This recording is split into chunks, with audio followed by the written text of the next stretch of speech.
to abandon ship. Oh no! Here we go!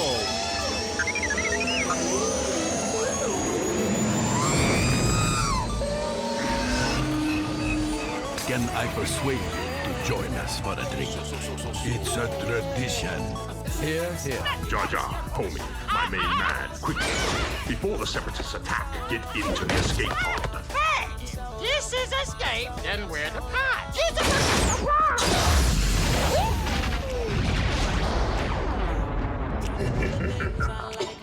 Welcome back to Star Wars Escape Pod and Rebels Talk Part 19. We are so close to finishing the Rebels Talk series, the after show, which has been leading us strong into Ahsoka on Disney Plus. And yes, we apologize. We did not finish Rebels in time to meet the premiere for Ahsoka, but hey.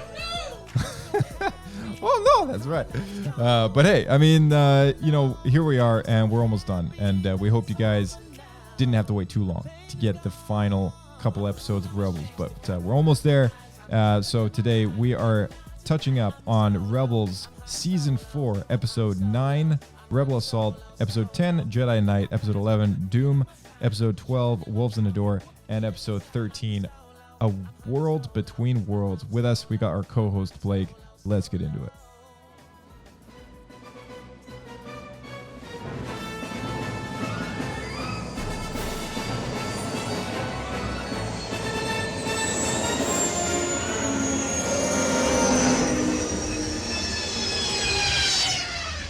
Another happy landing.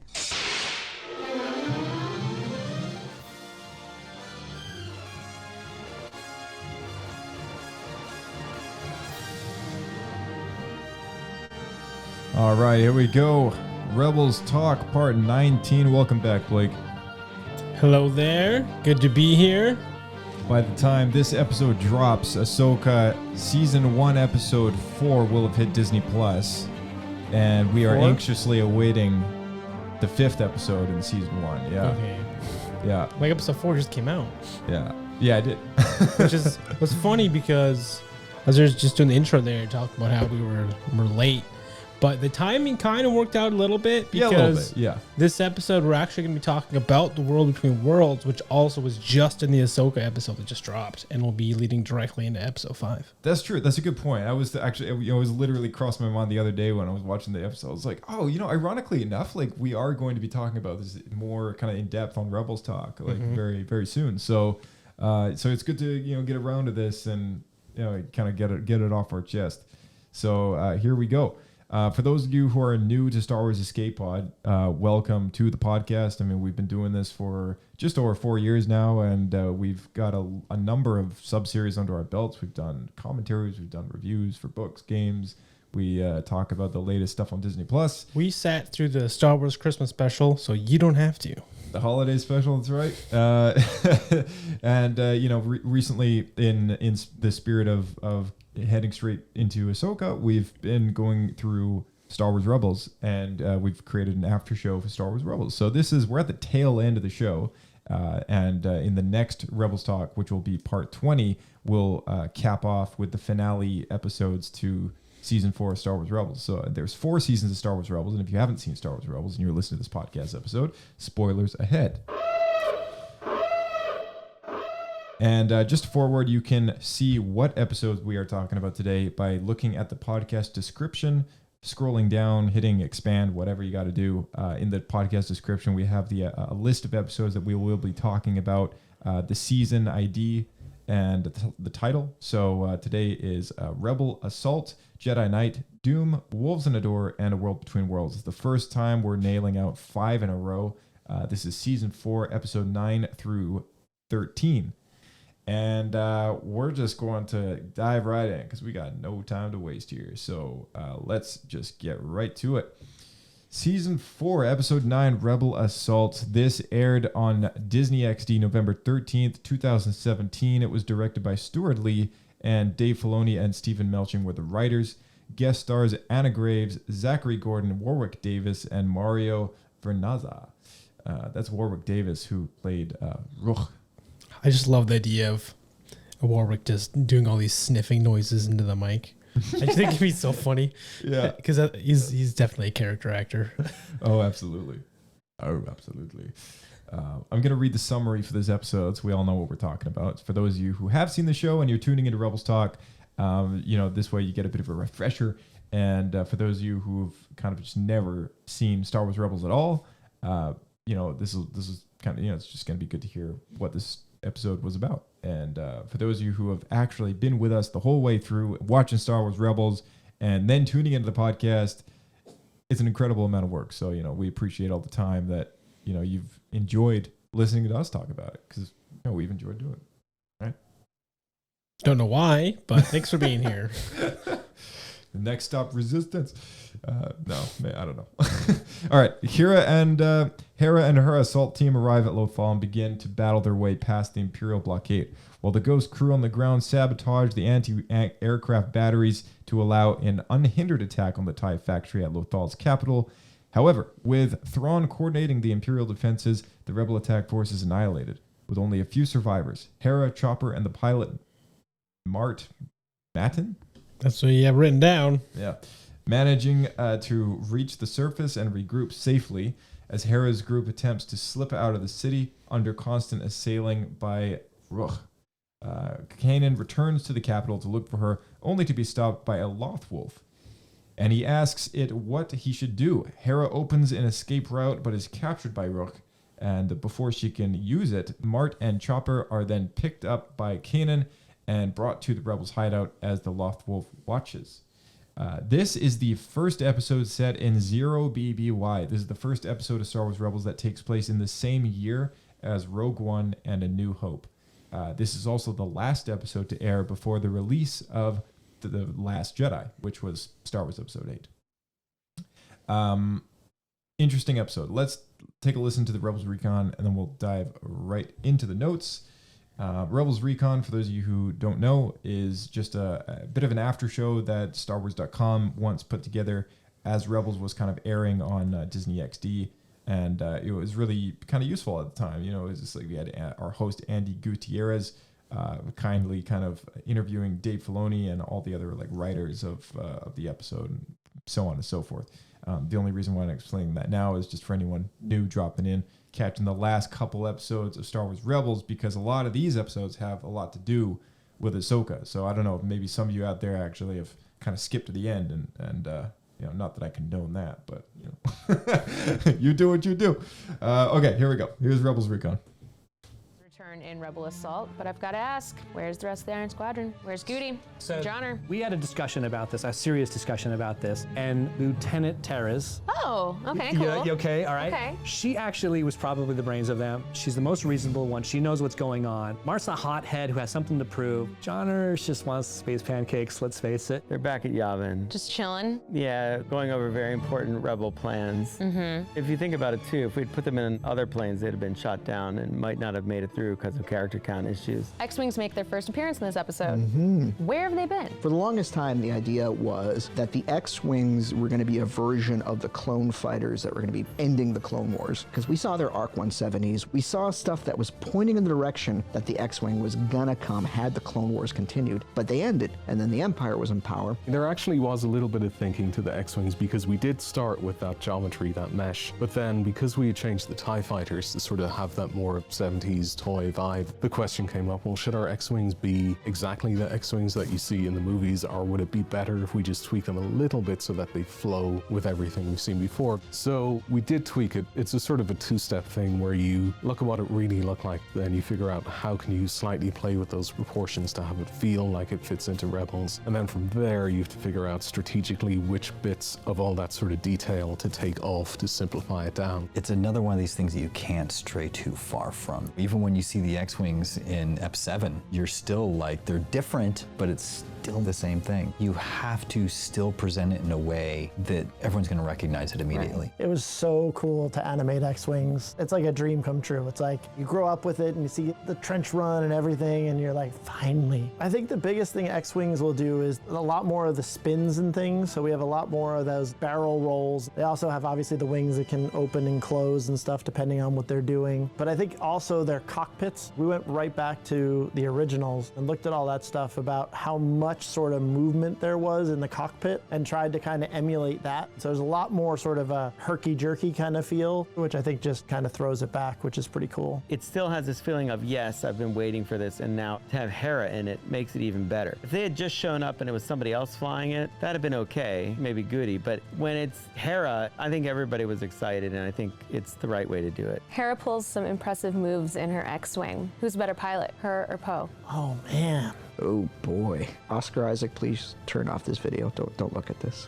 Hera. Yeah. Hera's better. In my opinion, Hera has more experience than Poe. Hera has been flying a transport with the skill of a fighter pilot and beating multiple fighters. It's probably because I know more about what she does and what she's done, and I've seen her pilot in some pretty amazing things, so I'm gonna have to go with Hera. I think she's just talented. I think she's gifted. She works hard, of course, and trains, but she loves flying. It's when she feels the most like herself. And I think in life, one of the goals is you have to figure out what you love to do and then go after that. And so she did. And she would love flying whether she's a fighter pilot or just flying. So I think that's kind of at the core of who she is. Not only is Hera flying an X-Wing, but she's leading a whole X-Wing squadron. What is it about Hera that you think makes her the right person for this role? There's something innately fearless about her. When she's doing something for the right reasons, she knows no fear. Her ability to fly so well and remain so focused, I think gives her that ability to sort of bark out directions and help save everyone's lives. And I think some people are just born with that innate ability, and she is a pilot through and through. I don't think anyone's better qualified. She was born to fly. On his way to rescue Hera, Kanan is stopped by a white Lothal and seems to understand its purpose. Can you give us any hints as to what this means before your hiatus? You start to get an understanding that Kanan is learning about what these wolves are and how they relate to him. The hero sometimes just needs a bit of a guide or a way to focus his thoughts and understanding, and that's what the wolves are doing. So he already knows the truth of what's going on in his life and what he needs to do to be the person he's meant to be. Guides can only get you so far, and then you have to take action. You have to own the action. So there's a bit of all that going on.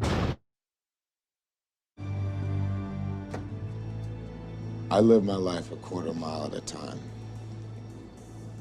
Nothing else matters, not the mortgage, not the store, not my team and all their bullshit. For those 10 seconds or less, I'm free. Josh, that's a wrong movie. Wrong clip. Well, I thought we were talking about Hera. What? Hera's been hitting the gym. She sounds ripped. Oh man, I always get a kick out of like the similarities between Fast and Furious and Star Wars. I don't know why I see so many. I just see them all over the place. They're just you're too passionate. They're just Josh. always there. Okay, cool. Well, that was cool to listen to. I like how they pointed out the fact that Rebels has a very unique art style. They had to kind of tailor all the ships and the characters to it.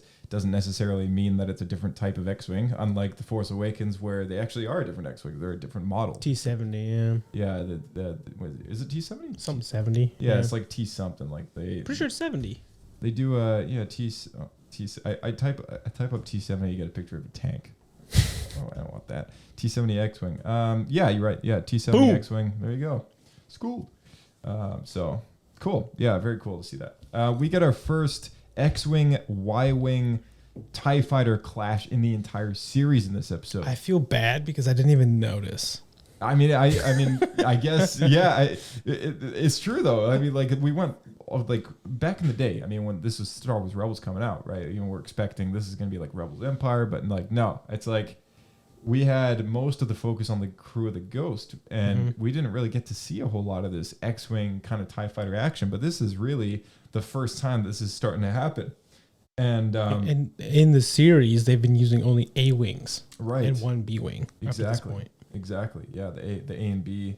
So the X and Y's have come in, and it was cool. It was cool to watch. And I remember watching this episode for the first time when it came out back then, because you know this is a rewatch podcast. But I just thought to myself back then, I'm like, it's like about time. Was it series weird, is though? almost done finally. It's funny because I didn't realize that it's the first time I saw the X-Wing, but I did write down why is Hera in an X-Wing as one of my notes instead of the Ghost. That's a good point. I don't know. I mean, was it just because there's X-Wings that are like, oh, but Hera in one? Or is there a reason why the Ghost is still back on Yavin? I don't really know. Maybe it was just maybe it's just more nimble, and that's a good question. I don't know.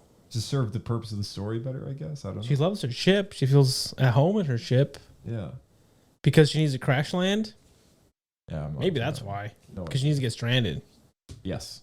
I bet you that's it. They needed an excuse why she crashes. Or to crash into the city. Yeah, they didn't want it to be the ghost. That's right. Thrawn gets duped by Hera's skills. So there was that. With a Z? Yeah. That was first for him, I guess. You know, Hera's smart. I mean, Hera's. Mind you, it was kind of partly the fault of that other guy, right? Like the stupid Imperial. He didn't officer. listen. He was supposed to stay back, but then he wanted credit in part of the fight, so he didn't follow orders and went into battle. Yeah. Otherwise, he probably would have won. It seems like that often is the case, especially with Thrawn, where when he loses a battle, it's usually not his fault. It's because other people aren't doing what they're supposed to. Somebody else being an idiot. Yeah. Sounds like he needs a 10-second car.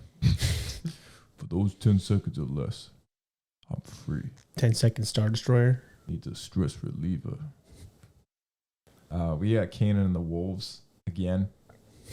Just I'm so excited. Well, I just we've had a lot of the wolves, right? It's been a lot of wolves this season. It's been a lot of wolves, but I mean, we got more wolves, and to the point where it's like, okay, now they're showing up on the middle of the street and pulling them over, kind of thing. It's like there's something really mystical about these wolves, and why didn't they show up in season 1?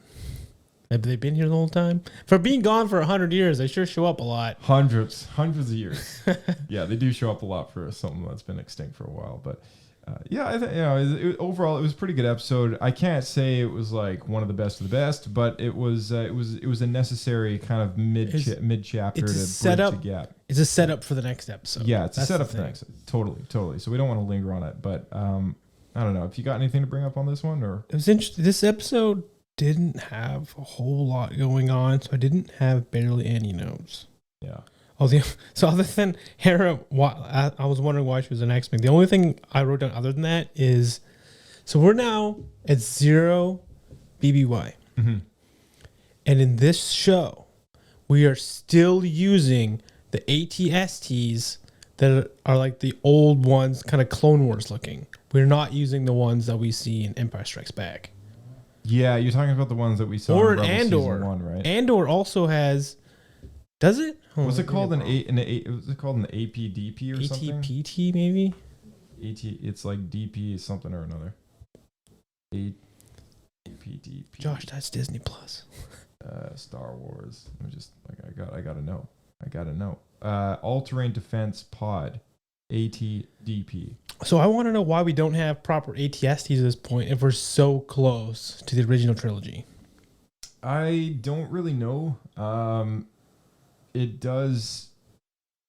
Yeah. I mean, let's be honest. The reason is they didn't want to make a new model, but it doesn't make sense. Yeah. No, I get it. I guess. Okay. Here's an advantage to using these ones though. Is they are smaller and more nimble, so they can go through city streets a lot easier. So I part of the reason I think for us seeing in Andor again, maybe I'm wrong. These ones were the ones that they said in one of the Rebels talks once upon a time. I think didn't they say something about how this was based on like the chicken walker that we see in Empire, like kind of in the far background at one point that you only see in that one shot and then never again. Oh, that sounds right. I feel like there was something about this particular walker which was based on that design. Roll the clip. Yeah. But anyway, if I were to throw like a Pablo style answer out there, I would suggest, it's smaller, more nimble, can get through the city a bit easier. That's probably weird. Why we see it a lot. My only issue is, again, we didn't see an ATST a single time in this series. That is true. That's really weird. I think we haven't seen it at all. Yeah. The closest we've come is an ATST strapped with that big, huge weapon that Sabine made. That's right. Called the Duchess. Was that a ST or was that a DP? I can't remember. I feel like it was an ATST, but it could have been a DP. This is gonna be so confusing to listen to. Yeah. All right, let's move on here. I got Pablo Points of Pudus for this one. How's it work? Pablo Points of Pudus system. This is our rating system on the podcast. We got a score out of 7. 3 Pablo Pudus is the worst of the worst of the worst. Moving up from there, you got 2 Pablo Pudus, 1 Pablo Pudu, and then a Bendu. Bendu's a 50% score. And then we got Pablo points. We got 1 Pablo point, 2 Pablo points, and 3 Pablo points, which is preserved for the best of the best of the best. So, what do you, sir, have to grant this episode for Pablo somethings? What's Pablo gonna do to this episode? What's Pablo gonna do? Oh no! What's This Pablo episode, like, it's essential, and I really love this season. What we've seen so far is very exciting. And the stakes were high in this episode, but not a lot happened. Right. So I see it as it's like the cliffhanger episode before you get like the big story point, you know? Yeah. Which we'll get into. So I'd have to say,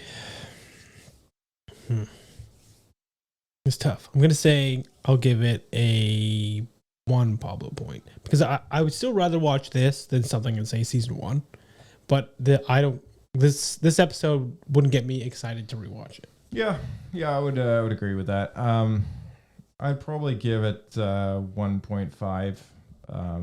The seeing Hera go down for one of the first times ever was kind of new and interesting. And Crash Land, you mean? Yeah, and I sounded not excited when I said Lothal, but I actually am. Dave's Wolves again. Dave's Wolves again. No, it was cool. Like I like the Lothal, so we got more of that, and we're getting like some X-wing action finally. Like that's true. That's kind of cool. So I got to give that a bit more. And they're the same ones that we see in A New Hope, right? The red ones. Yeah. From Yavin. This is also an important episode for Kanan, because he really starts to go on his kind of like a revelation as to sort of what he needs to do in order for the rebels to win on Lothal, right? And this is kind of the beginning of a means to an end for him. And when they first started seeing all the wolves, I think he kind of came to a realization back then, even when they came back to Lothal, right? He had this feeling that I think him and Ezra both, like, there's a larger purpose for us here than we realized. And that's sort of coming to fruition now. So what you're saying is we're 0 BBY and Luke's going to be here. So Kanan and Ezra, they got to skedaddle. They got to get out of there. Yeah. That's right. Okay. So next episode's up. We have season 4, episode 10 and episode 11. We're going to combine these two into a 2-parter, as Rebels Talk on StarWars.com has also done. So I'm going to read the same stuff I did before, including the summaries for both episodes, and then we can go through them as one. So starting with season 4, episode 10, Jedi Night. This episode aired February 19th, 2018, and was directed by Saul Ruiz and written by Dave Filoni, Henry Gilroy. Guest stars Warwick Davis. And the other episode, season 4, episode 11, called Dume, aired the same day, February 19th, 2018, directed by Sergio Paz. Writers included Dave Filoni and Christopher Yost. Guest stars Sam Witwer and Warwick Davis. I'm going to read the summaries for both of these episodes, and then we can dive right into the Rebels Recon, and then we'll hit the notes. So, while Hera is being tortured by Governor Price, Ezra, Kanan, and Sabine prepare to extract her from the Imperial cavity. With Admiral Thrawn absent on Coruscant, they infiltrate the Lothalian Imperial Command Center using gliders they've built to look like Loth bats. And as Ezra and Sabine secure a gunship as an escape craft, Kanan recovers Hera's Kalikori, an important family heirloom that was taken by Thrawn earlier in the series. and frees Hera before she, under the effect of the truth serum, can reveal the location of the rebel base. As they attempt to escape on one of the gliders, Kanan instructs Hera to land them inside Lothal's city fuel depot, just as Ezra and Sabine picks them up. Price orders her troops to open fire on the fuel tanks, causing an explosion. Caught on top of the tank, Kanan uses the Force to control the explosion and push Hera and his friends away from the blast at the cost of his own life. And Dume, the episode that follows, is here. With the destruction of the Imperial fuel depot and the resulting shutdown of the TIE Defender project, Governor Price decides to cover up her blunder by throwing a victory parade, but Thrawn is not deceived. While Sabine and Zeb depart for Lothal City to spoil that party, Ezra sinks into the despair until he is challenged by the Lothwolves and led toward a gigantic Lothwolf called Dume, who confronts him with his fears to tell him to return to the Lothal Jedi Temple. Meanwhile, after noticing that the Imperial TIE factory has been shut down, Sabine and Zeb encounter and engage in combat with Rook. After beating him unconscious, they send him, covered in Sabine's graffiti, back to Lothal City to show that the rebels are still willing to fight. Hera overcomes her own grief by adding a token for Kanan to her Kalikori, and by being told by Sabine and Zeb of how Kanan essentially fulfilled their goal by stopping the TIE Defender project. Ezra then informs his friends of their important mission to go to the Jedi Temple and recover its precious knowledge from the hands of the Imperials. Right before I pull up just kind of this thing here, dude, Kanan's gone, man. I know. Like, every time I see it, I'm just like, wow, like it's such a crazy moment in the series. You know what I mean? Yeah, no kidding. And it wasn't even a finale. It was a near finale. Yeah, we still got several episodes left after the loss of a major character. We're close to the end. Exactly. And, you know, it's just like every time this was the first episode that I think we opened up to like that, like, or maybe it ended off in that like white ash kind of like title look. It was crazy. It was like the first time that we saw like such a because this came out before Clone Wars. No, like the Rebel. You know how every episode of Rebels like ends off in like the white kind of like or like the orange like you know like the orange text and the star field behind it. Yeah. So this one was like black and white, and it was like ash floating around, and it was kind of dreary looking, and like I was like, whoa, like it's a good time to, you know, separate from that big burn. All right, let's listen to Rebel. Could you imagine someone just main character dies and probably the right call. Probably. Okay, here we go. Saw Kanan make the ultimate sacrifice to save his friends. I sat down with cast and crew to talk about the significance of this character coming to terms with his fate and how the loss of Kanan affected them and the Ghost crew. In a very dramatic scene, Kanan cuts his hair and shaves his beard. What does this moment symbolize for him? It's a commitment to the moment. It's also ceremonially him understanding that this is a transitional moment, that he is not going to be the same. So it's almost a purification. I think it was meant to sort of evoke what he looked like when he first met Hera. I think it was meant to sort of also evoke the feeling of a samurai going into battle and just stripping themselves of everything. He is aware of what's going to possibly happen. He is aware of the possibility of his death. And in a way, he has to understand that might be his role, not to die, but to be selfless, to do things for other people, even at the expense of yourself. Kanan is the first loss we've had in the original Ghost crew. How do you feel as a creator to kill off such an important character? I'll be honest, it was really difficult. I have such a love for Kanan and the energy he brought to the show, and ultimately the discussion was around what the journey of the character is, not necessarily selfishly what I want to have happen. And so that makes it really difficult when you're in that position of needing to do what's best for the story versus what you personally want. It's the moment where you understand that the sacrifice of a character has a significant impact on the journey for all of the characters moving forward. Freddie, from the very beginning, had been talking to me about the need for his character to go. And I think a lot of people over the years, fans, I've heard them kind of just throw out there, well, he has to die. A lot of them think of it more in terms of, well, because Yoda says there are no other Jedi. But that's not why. He has to die as an example of how to be selfless, of how to become enlightened. It hit really hard with our actors. Filoni was very secretive about this plot point. When we went down to record this episode, none of the actors were aware this was going to happen. He removed the last 2 pages of the script. It came to the end of the record, and Filoni Filoni took them aside. He opened up his notebook where he had the sword panels for that last moment, and he walked them through it, and they were devastated. Kanan makes his heroic last stand. Yep. How do you think this affects Zeb?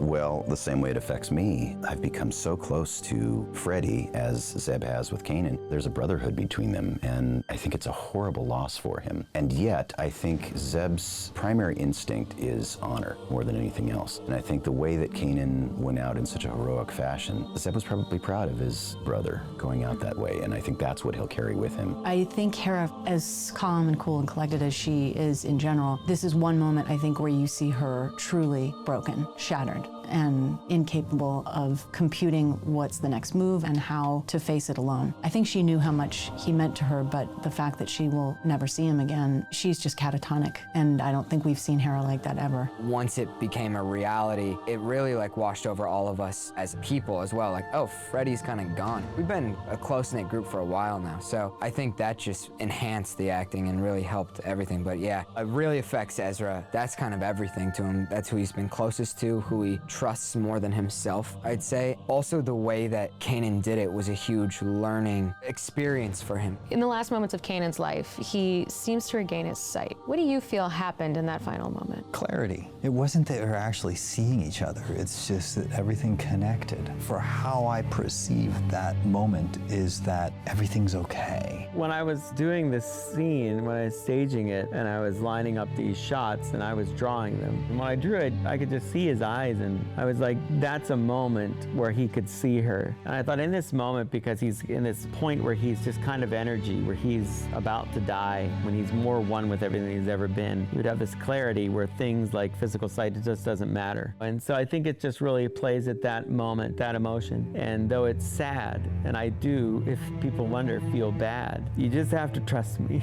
There's no other way to look at it. You just have to trust me. Losing Kanan was a huge blow to the Rebels. In what way does each member of the Ghost crew deal with the loss of their friend? We show a lot of that on screen. We realize that the audience is going to need time to mourn Kanan, just like our crew does. There's lots of shades of mourning, and it'll be interesting to see what the audience connects to and who they recognize. My favorite, honestly, has got to be Chopper's reaction. You realize that Chopper, for all the pain that he causes, does have a heart. Zeb and Sabine kind of deal with it in more of an anger sense. They want to take action and they want to lash out. Hera, I think, feels completely lost because in the back of her mind, she's always had this balance point of Kanan there. Now he's gone, and she feels responsible because of what she got him roped into with this Rebel Alliance. She's dealing with the guilt of it. And for Ezra, he succumbs again to his fear. He starts to think that his powers and his ability to be brave were somehow wrapped up in Kanan. He's being almost self-pitying. He's making it all about himself and woe is me. I think it's really important that they're reflecting upon the loss of Kanan in terms of what it is they're fighting for. I think it helps them align their own values, and I think in the face of such tremendous loss, really evaluate what it is they're looking to accomplish and resolve themselves to really understand that what they're doing has meaning, and in order for Kanan's sacrifice to not be in vain, they have to not only recommit to this cause, but they have to see it through to the end. Jedi have the ability to turn the tide,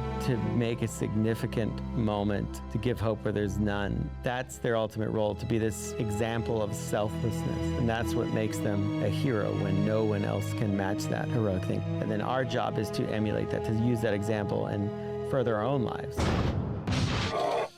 Wow, that was, that's a good Rebels talk. Dang. That's a good Rebels talk. I mean, the loss of Kanan in this series is such a profound one.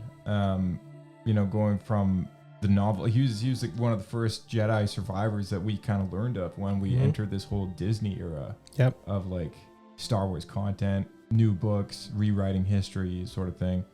And, saying goodbye to that character was like difficult. Like I was quite bitter at first with this series, like going from the beginning of the, season 1 and then moving up through season 4. But then by the time this kind of season came around, I think I'd lost a lot of my initial bitterness towards the show, and I started to kind of really caring about these characters. And so to say goodbye to Kanan was like, I knew it needed to happen, but it was more difficult than I thought it was going to be. So like every time I see the episode, I'm like, wow, like that's good Star Wars storytelling. Like really Extremely good. well done. Yeah. It's definitely Dave Filoni at his best. Oh, for sure. For sure. And the fact that he hid it from the cast and crew up until like up until I think they got to that point of the script, basically. Yeah, to the recording session. Like showed them the story panels and like, whoa. So this is an audio format, so people weren't able to watch the video with us. But you can see Freddie Prinze Jr. is like mourning his character because he had no idea until they recorded the episode. And he's like, oh. He's got his head is in his hands, and he's like kind of bending over a little bit, just like sitting down, just trying to really absorb. Like, oh my goodness, This is it. The moment's come. Yeah. I mean, he must have had some idea, just considering, you know, we're leading into A New Hope. Kanan's not there, but maybe he's thinking he'll be sent off and be able to come back some point. Yeah. Well, like Ezra, right? Like, Exactly. Yeah. So. Just a little bit deeper in that. I don't know the actual reason or if it's true, but I've heard that there's a bitterness between Freddie Prinze Jr. and Star Wars. And I wonder if it's because of this moment or if there's something else. I don't really know. I know that there are a lot of videos out there where he's kind of spoken about Star Wars in a way that definitely gives you the idea that he's not coming back. Mm-hmm. I don't think it has anything to do with like professionally or anything like that. Like I think it must just be his feelings on like how you know the stories kind of go forward, right? But maybe he, I don't know. Maybe he did feel very strongly about the movies that were coming out at the time, and you know probably just didn't. You don't think it's related to Rebels? Because I was almost wondering after seeing him in this clip if it was related to that. No, I don't. Well, he did do a little voiceover, I think, right? A little bit for episode 9. I'm not sure. That was about it. Oh, for when Rey's knocked out? Yeah. Okay. Yeah, you did do something for that, I think, if I'm not mistaken. But, this is a huge loss for Ezra as well. Yeah. Like the Ezra, whole crew. But yeah, especially Ezra. The whole crew, yeah. But like Ezra, this is a guy who, you know, he was just getting used to the idea that his parents were not coming back. And then this guy takes him in and trains him to be a Jedi and gives him a new life, essentially, right? Completely changes his perspective on like helping other people. He went from being a, you know, survivor, you know, trying to survive, street rat. Pretty selfish, you know, stealing. Pretty selfish, yeah, for his own gain, right? And, you know, he went from that to being a very selfless person. And that's a huge transformation for anyone to go through. Yeah, and going out of his way to help anyone if he can. Yeah, and you know, Kanan was the guy who did that for him, and so like to lose him, right? Like Ezra's like taking it so hard. Like he's just like, you know, it's like what, like why me again? You know, like he's just got this like. I don't think I've ever felt so strongly for a character than I did for Ezra in these last couple episodes. Like he's like it's so good. Like just you know, masterful writing, you know, and like I once upon a time like wasn't a huge Ahsoka fan, and then that changed. But I've never felt so bad for a character before, other than Anakin maybe. But you know, when he has to say goodbye to his mom like that, like that's always tough to watch. But yeah, like this guy is like, man, like I just feel so bad for this. You didn't feel bad when Luke went home? His aunt and uncle were just fried. No, I didn't care. Crispy fried. I'm kidding. Poor Luke. I'm kidding. But when you see them for like you see them for like 5-10 minutes of the movie, and then they're gone, and it's like you almost even the movie kind of glazes over it, and he gets back and he's like, I'm going with you. There's nothing for me here. You know the way that Mark Hamill says it, right? Like I don't know. Anyways, so yeah, so I'm gonna start off with some things from this first episode from Jedi Night. There was a scene which indicated that Hera had a brother. Did you catch that? No, I did not actually. Okay. All right. I think it was in regards to her Calicori, but you know we could just skip over that. Was that the idea then that he passed away. That's why he's on the Calicori. Yeah, I think so. Something like that. Yeah.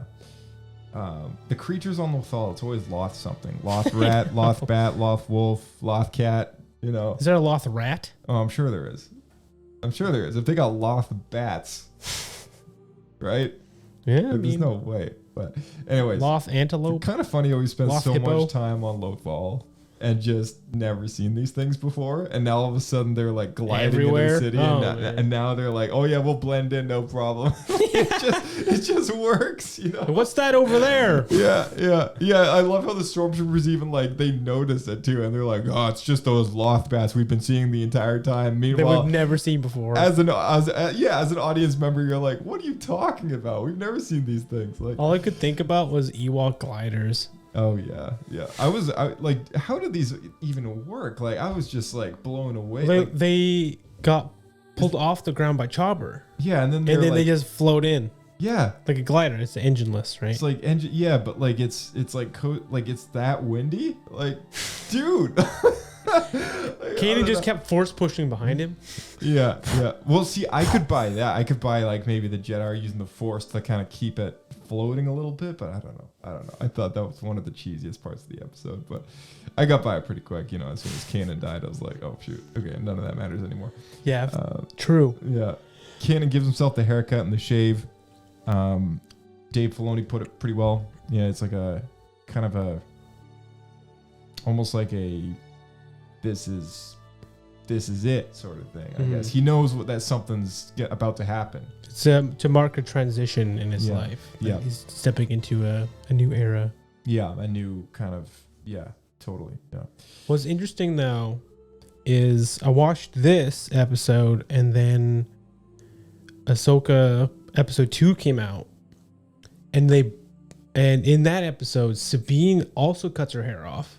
Yeah, the same way. It's not only the same way, but they do the same practice with the blade. Where they put their hand, hold it sideways first. Yep. And I think it might even be like the same knife. They look very similar. I'm wondering if she is using Kanan's knife to do the same thing. I wouldn't be surprised. Yeah, it's also it almost seems like it could be like a ritual, right? It could be a Jedi ritual. It might be. It could be kind of a ritual of acknowledgement of, you know, a transition of time or something like that. I don't know. Who knows, right? Who knows? Well, they're saying as like samurai, as before battle, you shed kind of all of your attachments.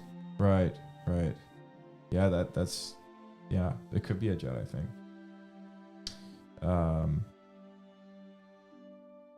Let's see here. Hera tells Kanan that she loves him. And they have a moment together on the fuel depot before the pickup, but it ends tragically. And it's the last time that we see Kanan alive before he sacrifices himself. And his vision is restored moments before his death. And I like how Dave kind of put it in the Rebels Recon episode that that was a very intentional moment. Almost like this moment is like the moment that he gets the most clarity that he's ever had before he goes out. And they glow blue.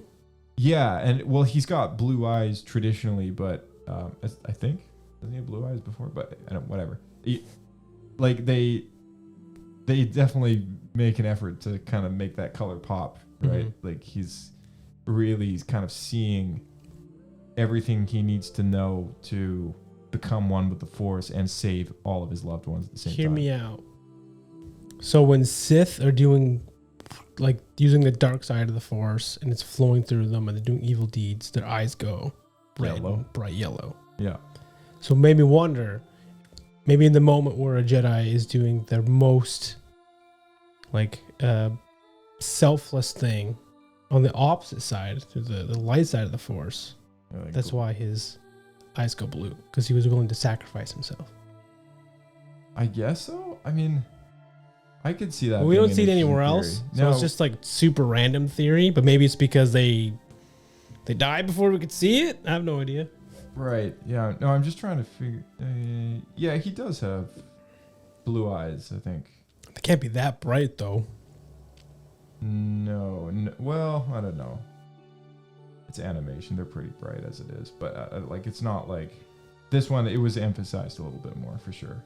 So like that's an interesting theory though. I'd welcome that into the canon if that was like a thing. But yeah, we've never seen a Jedi kind of at their absolute most selfless moment, I guess, in the same way that we have this moment, right? The logo ends in the white ash with no music. And now we can finally get to the thing that I wanted to talk about for so long now. Let's talk about the time that Hera and Kanan have had together for this child event. This is what I wanted to talk about too, because this annoyed the crap out of me. Yes. So, okay. So we have been speculating, right, this entire show. At what point did Hera and Kanan ever have a physical moment that Hera was able to bear Kanan's child, right? Because we know that Hera has a child. Kanan is the father. She kind of this is the first time that we have like heard from her like the words "I love you." I'm pretty sure, and then it was only a couple episodes ago, not even that many. It was maybe even the last Rebels Talk episode that they openly kissed, where they openly kissed in front of Zeb and Sabine, right? So like to me, I read that up as, I think it was the beginning of season 4. I think it was the beginning of season 4 that we had the Heroes of Mandalore arc, right? And we were speculating about them on the hologram, and I mentioned to you that like I think they're already like a couple, but like they just don't talk about it, and then you were speculating that they were wanting to. Or that Kanan was wanting to talk about their feelings for each other, but they've never actually like... They're too busy. They're too busy, right. Yeah. So does this kind of change your perspective on that moment a little bit? I think it has to, because it doesn't make any sense. Then it annoys me, because the show then, these two characters are intimately and physically together to the point where she's pregnant, and it is not... There's nothing to tell you that in the show at all. I wonder if they're traveling on the backs of those like wolves, right, through the world between. I thought you were going to say Purgil. No, through the world between world, like the magical tunnel, right? Like sneaking off. It's like all the lights go out, and Kanan taps her on the shoulder. He's like, "Now's a chance." I thought you were going to say they take the wolves to get away from everybody. I brought a blanket. It happened like in that moment. And while everyone's passed out. Yeah, while everyone's passed out. They're like the first two to wake up. Like, quick. Now's our chance. Yeah, who knows? It confuses me too. And I'm not opposed to it being part of the story. I'm opposed and annoyed by the fact that it wasn't shown well enough for me to believe it. Yeah.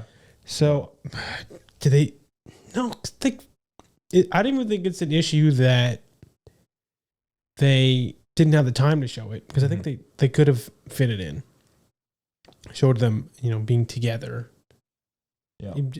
Holding hands, cuddling, whatever. Trying to be alone. It's pretty easy to work in. So the only excuse I can think of is because on Disney XD. Yeah, I don't know. But I don't really buy that either. No. Not to have any level of them being together. I think they're the parents too, right? So it's like it'd be no different than having parents in another show. I think the story was just put off too long, and then it got to the point where it was like, okay, we got to start doing something to hint at the audience that there's something going on. But it wasn't pregnant. Yeah, but then it wasn't strong enough to give us the idea that anything was going on up until right before he dies, and it's like, oh, she just said I love you, and then boom, he's dead, and then now all of a sudden you got this kid popping up like in a couple episodes later. It's like, what? Like, yeah, it's what happened crazy. when? Right? Yeah, like, exactly. What happened when is the question. So I mean, it doesn't take that long if you for the jump from,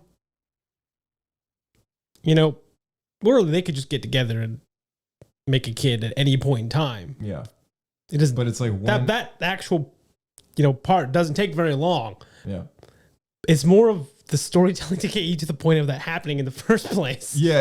And for us audiences to buy it, right? To buy it as a character choice. But because I don't immediately see Kanan and be like, hey, let's go to the back room. And that's all I have to do is that. I don't picture Hera kind of making that decision. You know what I mean? Like, I don't know. It's just like, to me, I don't know. It just, I don't buy the It doesn't seem like choice. a split second decision, right? They both don't rub off on me as like split second, like backseat material kind of people, right? Like they They're like the backseat of a car. Yeah, like backseat, and they go, oh, we can do it in the upstairs turret, Right. Seb's not looking. Let's go. No, I feel like they're both they'd be like the romantic type. Yeah. And like they'd be exactly.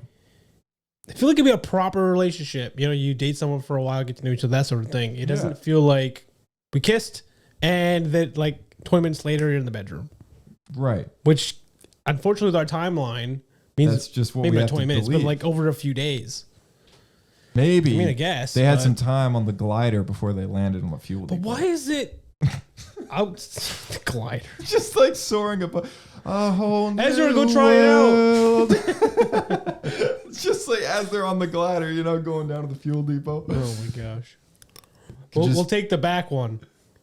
Just Zeb looking out the window of the ghost or whatever. Like, what's that? Did I just see what I think I saw? Is that? Never mind. Whole new world.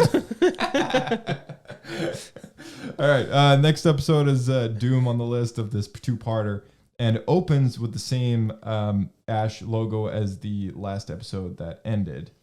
And it looks like there's a baby Rancor. Rancor. Sorry. In regards to Rook, right? Looks like a baby Rancor. Like, why does everybody know what a Rancor is? I don't know. I mean, like they make so many ugly jokes at Rook. He's like Gollum. Right. Yeah, He's but like Gollum. he's very Gollum-y, actually. Yeah, he's like the Gollum creature of Star Wars. He's like, it's one of a kind, unique. There's no other characters like him. He's also got camo. He's got a camo suit on. Mm-hmm. So he was pretty tough to fight. That was cool. Yeah. There's a name for it because I remember very vividly. We had a Star Wars role-playing game, and a friend of ours was determined to get one of these. Yes. It's a biggest mistake of my invisibility matrix. Is that right? A holographic disguise matrix. That's the one. Holographic disguise. So you can matrix. blend in and become anybody. Yeah, you wanted to be able to do anything you wanted in the game and never be seen, and just basically not play. Yeah. Yes. So I remember this very vividly. So it's pretty cool to see that in canon. Yeah, it is. It is it's also a game-breaking item. So if you're running a Star Wars role-playing game, never allow your players to get it. Just be invisible all the time. Yeah. Yeah, don't do it. Don't do it. Okay, so something else about this episode. The giant Loth wolf that speaks to Ezra. His name's Dume. Same name as Kanan Jarrus's actual real last name, because Kanan Jarrus's real name is Caleb Dume, right? Mm-hmm. So do you think that was foreshadowing because he was doomed? Maybe. I don't know. But this wolf has the same name, right? And he also has Kanan's pauldron symbol on his forehead. So I didn't notice that. The logo that Kanan wears on his pauldron is part of the pattern of fur on this wolf's like forehead, which is kind of interesting. What is that symbol supposed to be? Did Kanan just make I it think up? I think so. I don't know. I think it's supposed to be a variation of like Sabine's phoenix. Yeah, that's what logo. I always thought it looked like too. Yeah.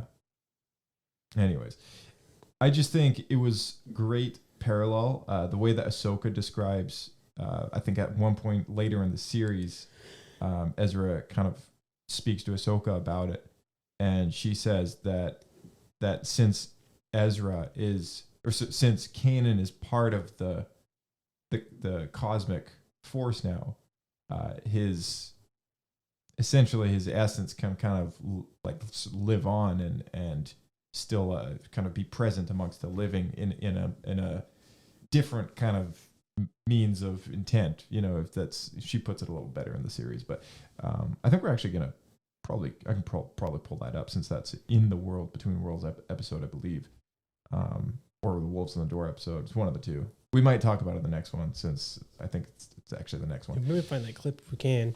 Yeah. Yeah, I'll try and find it.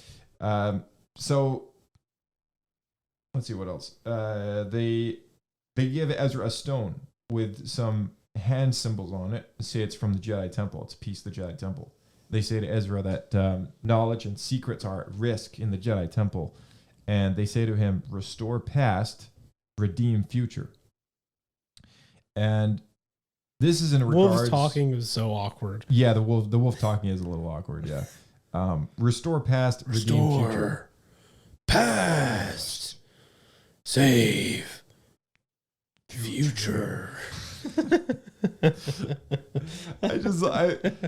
I liked it, but also it was a little cringe. The idea of restoring the past in order to redeem the future, time travel, and we can approach this again, once we get into the world between worlds thing. But what are your thoughts on this element, making its way into Star Wars? Sorry, the stone? Just this idea that restoring the past to redeem the future kind of thing,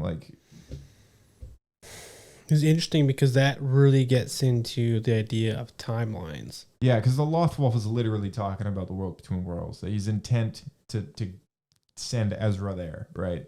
Yeah, I remember that when the world between worlds, we can get into it more, I guess, when it shows up. But since we're just kind of touching on here, when that first came out, a lot of people were really upset. And I think, if I recall, I was one of them, because that just opens up a whole issue of progression of time doesn't really mean anything anymore. Because if you can go back and change the past, then what really matters, right? Because you can just fix it later.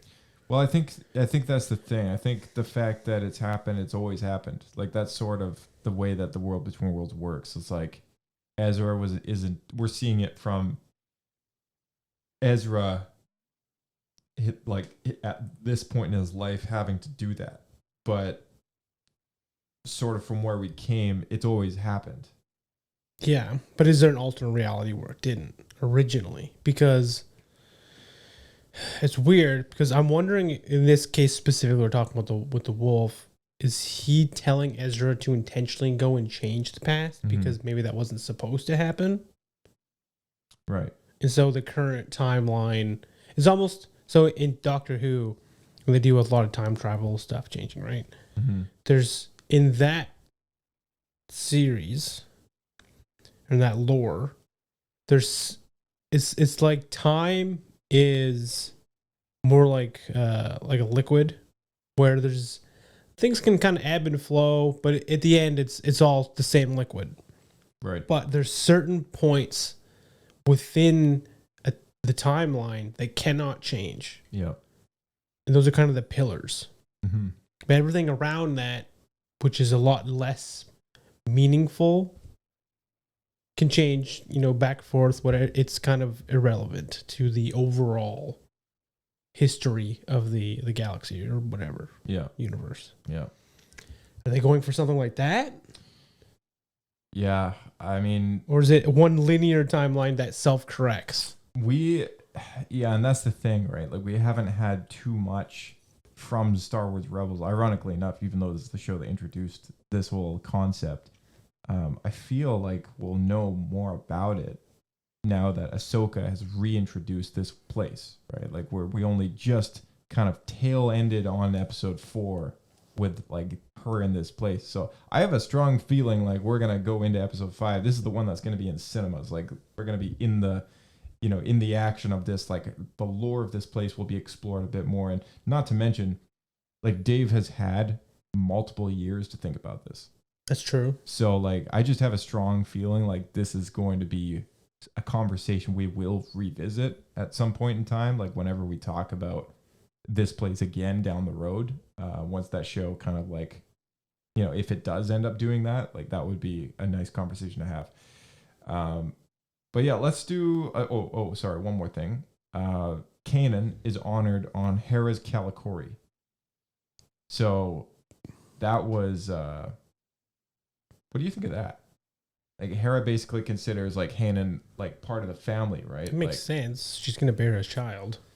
Yeah, I mean, I don't see. Here's the thing: does she know that that's gonna happen? I think so, because I think it's this episode. She kind of talks about. Did I write it down? I felt like she had a line that alluded to the fact that she knew she was pregnant. That she had like something to tell him or whatever, and then something like that. Didn't get to it or whatever, and just said "I love you" instead. Maybe. That Maybe could be. That's what it is. But there's something. It's when she's against the rock and she kind of like is really mourning Kanan. She says something there. She wrote it down. I didn't write that down. I'm trying to bring it up. But I did write down Ezra is sniffed and thinks it's Kanan. Sniffed. I wrote down a time code because I thought it was so funny. So we could look that up too. Man.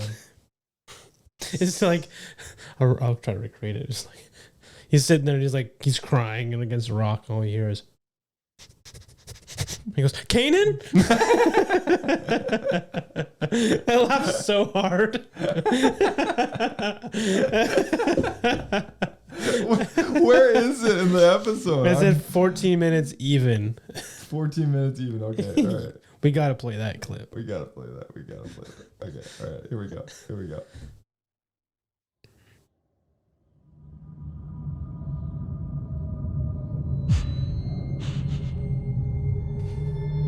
Kanan? That's amazing, dude. I didn't catch that at all. That's hilarious. Why would you think that's Kanan? Play it again. Oh my gosh. Okay, I gotta hear that again. That's amazing.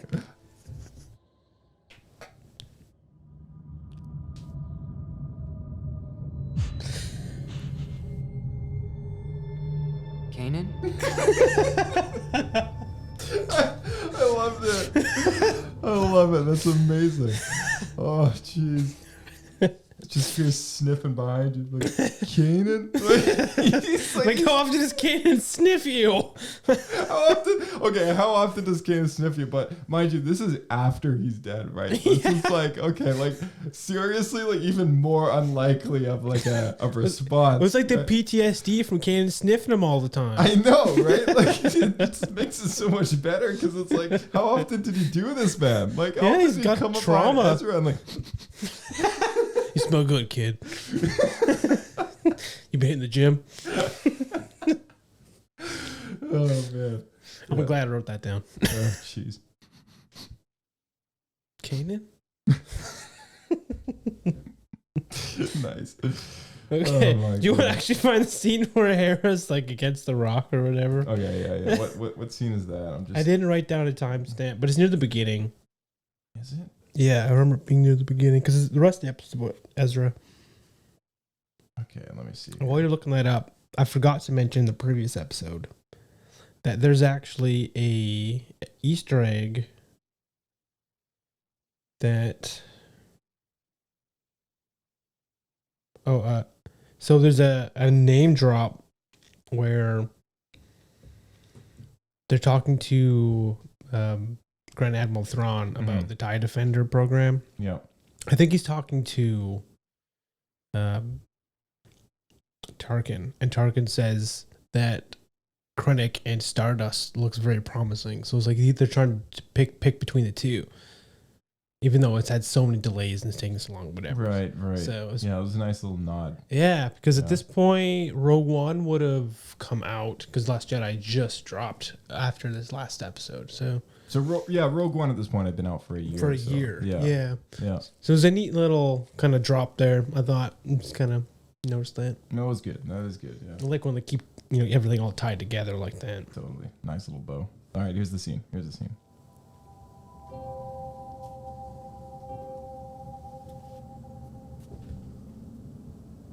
Why did I wait so long to tell him?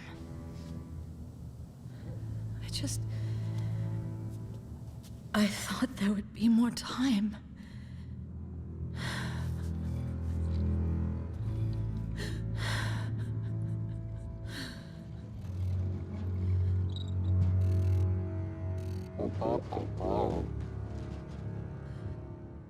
You don't understand.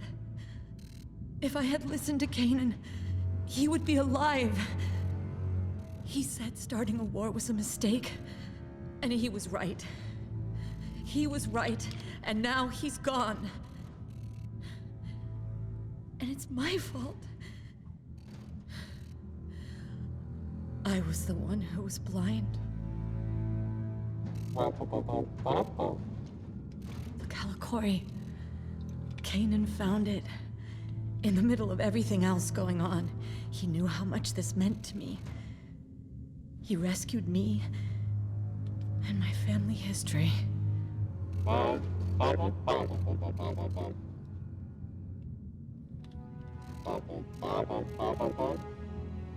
You're right. No one deserves that honor more than Kanan.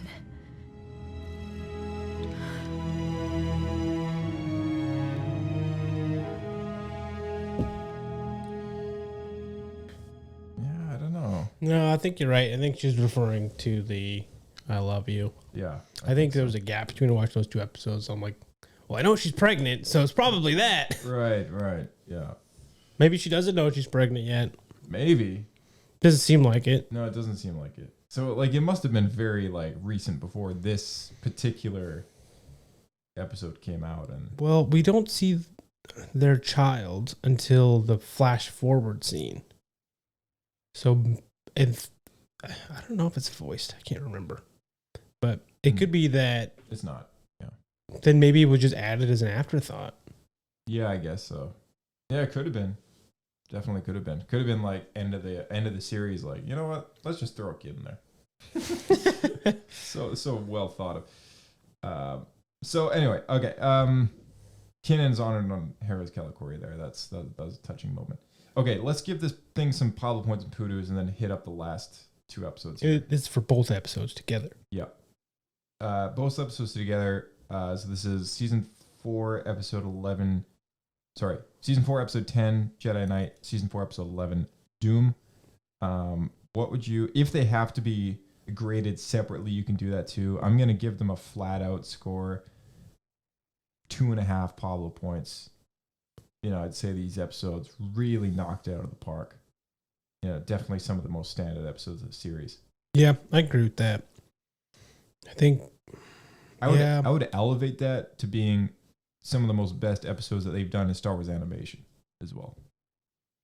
Yeah, I could see that. I would say, I don't know if I saw the characters being this heartfelt through like all Clone Wars.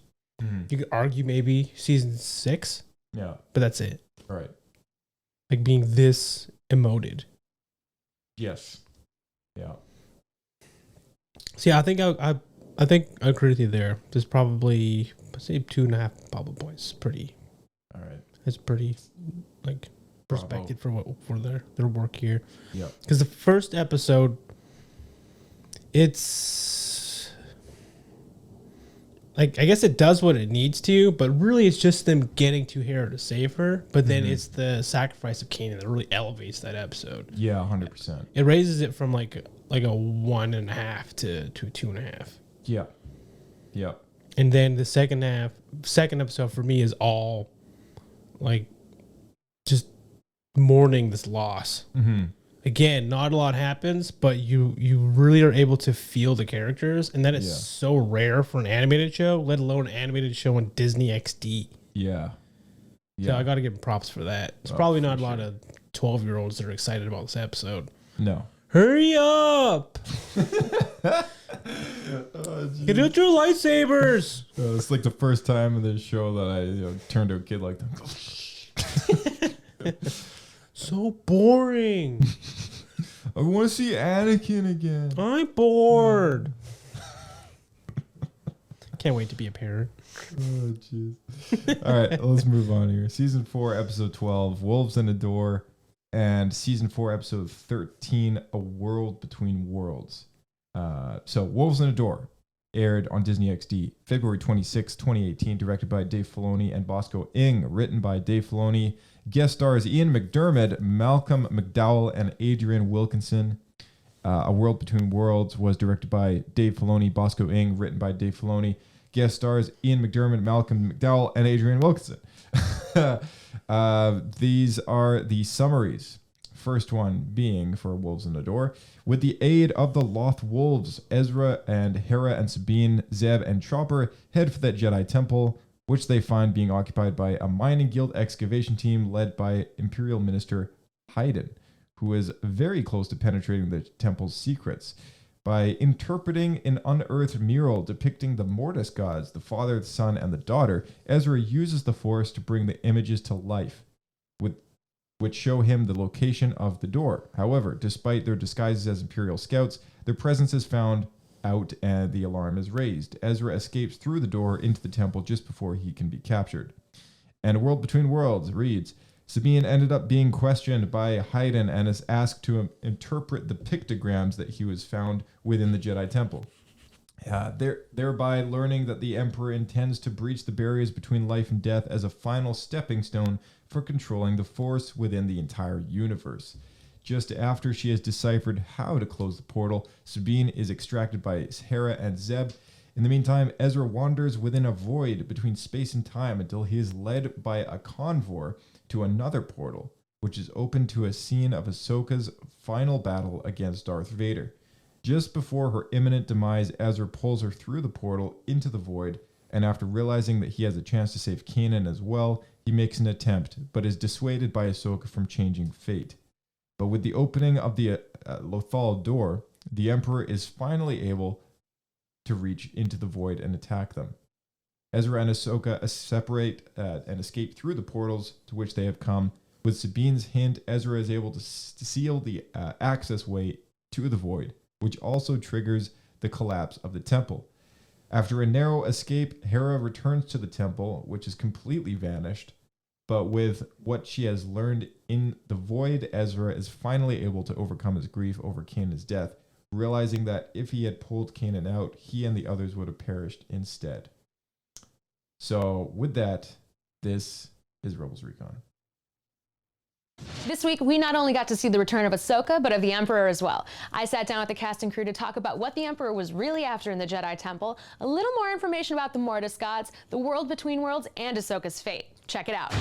In this episode, we see the Empire excavating the Jedi Temple. Is this the sort of thing that they do regularly? I don't know if I'd say regularly, but it is an expression of Palpatine's interest in arcane knowledge. What I love about this episode is that it actually exposes something that is not part of the regular Rebel mission, and it's not the known entity of what they're doing. What you get a little bit more understanding around is what the Emperor might be after in terms of furthering his own power. Not just about taking over control of the galaxy and ruling with order, but what other devious things he might be wanting to discover that sort of secure him as the ultimate power in the universe. We've long discussed in meetings that the Emperor would be somewhat obsessed with history and the Sith, and that's one of the reasons why I was looking for the temple on Malachor. And one of the things he knows about is this kind of place or a gateway where he can control through time and space different events through the Force. What was it like working with the original Palpatine, Ian McDiarmid, as a voice actor in this episode? He was incredible. When we did introductions, he is the most charming gentleman, and then we started the record, and he just went right into the Emperor. It was like he just switched it on. It was like, whoa. He is fantastic. It was a fun bit. I didn't really ever see that happening, but to hear Ian say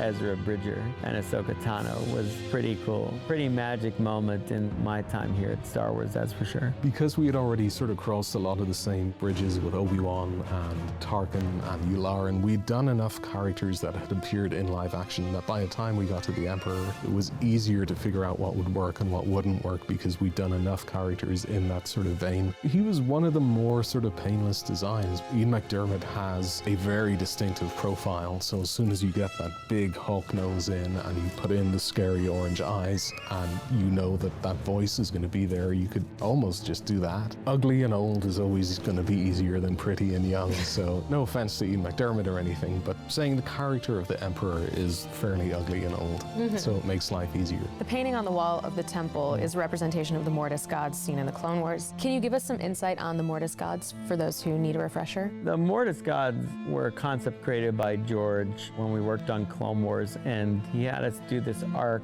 that basically dealt with Anakin being tested by these Force wielders, George called them, to see if he was this prophesied emphasized chosen one, which seemed to be a common prophecy among many different Force-wielding groups. And they were the first creation by George of somebody other than a Jedi or a Sith that could wield the Force and do it on an almost godlike level. So I'd been working on somewhat history of what they are really and where could they have come from and what all that meant back when we did Clone Wars. And then I resurrected it here in Rebels to tie things a bit together and make certain storylines possible. It was a challenge to have the story point where the wall actually comes alive. For the first time on Rebels, we actually did some 2D animation and we integrated into our 3D animation pipeline. We worked with a studio called Ghostbot. We worked closely to make sure that it was seamless, the integration. It's really neat to see this 2D kind of painting come to life. It was sort of a collaboration of figuring how could we make this a little more mystical? How could it not just be a still painting, but like once things start moving and getting up, then it becomes this other world and this sort of enchantment kind of feel. Trying to figure out the logistics of it was something that was definitely new to us, but I think in the end it came out really good. The thing about Mortis was the notion that the Force can take you places. So the Force basically is deeper and more powerful than anyone can ever imagine. Yes, there's that impressive ability to move things with your minds, to do Jedi mind tricks, to fight with a lightsaber, but that is ultimately a real mortal manifestation of the Force. There's bigger, deeper things out there. This is one of the most trippy episodes of Rebels. How did Dave explain the whole world between worlds thing to you? The way Dave explained it was actually pretty clear, more clear than the Lothwolves and how they interact with the Force. But it's essentially a place where you can go and access anything. Time is not a concrete thing. Time is flexible. You can go forward, backwards, any which way. This idea was very driven by Filoni and thinking about how we'd utilized the temple before, what was actually happening there, and the way in which all of these things could be connected through the Force. And I think it is very much in some ways in the spirit of the cave on Dagobah. Because we'd sort of got a glimpse of something very similar in earlier seasons, we were able to sort of build on that. We built a relatively small planetarium that has the main paths on it, and then the hope is that by using background paintings, you sell the audience on the idea that this thing just extends. This was a really interesting thing to see come to life. The fact that there were these portals of different areas that you could go back to, and basically we were walking on paths, so like we added like little sort of ripples and things to Ezra's footsteps and stuff as he's going through here, and different times where there's voices going on that he's hearing. Dave really wanted this to feel like this vast empty space, that it just felt like you were just walking almost like in a snow globe. Imagine if I had little tiny LED lights hanging from string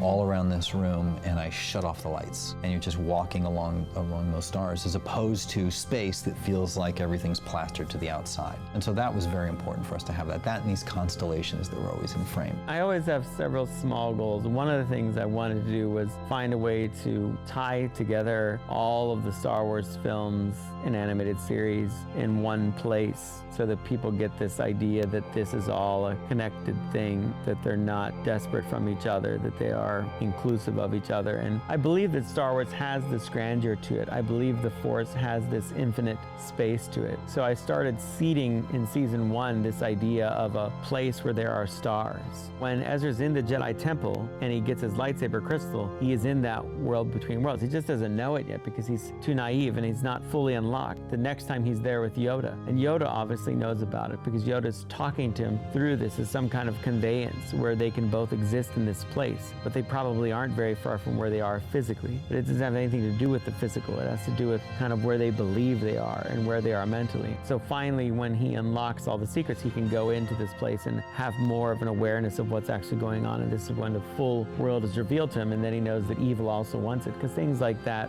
are too good to be true, evil always wants those things to destroy them and to use them for ill purposes. We finally get the answer to what happened to Ahsoka in this episode. Was this the plan all along, or did this come along naturally after telling the story of Ahsoka and Vader's confrontation? I believe that this was always Filoni's intention. So much time and thought had been put into not only the battle between Vader and Ahsoka, but what it would mean for the destiny of that character, that it was always in mind as we were moving forward with subsequent stories. I think also one of the significant things of Ahsoka coming back into the story at this moment is that she also helps teach Ezra this final lesson that Kanan was trying to portray to him. She is very much in that moment a conduit for his understanding, to understand what it means to let go, to understand what it means to live with loss. And if you think about it, losing Kanan is like losing his third parent, and how significant significant that moment is for him and how devastating it is for him to know that he could have the power to be successful and bring him back, but it actually sacrifices everything that they've done before. How did you learn about Ahsoka's fate? Of course, in typical Dave Filoni fashion, he keeps you hanging until the very last minute.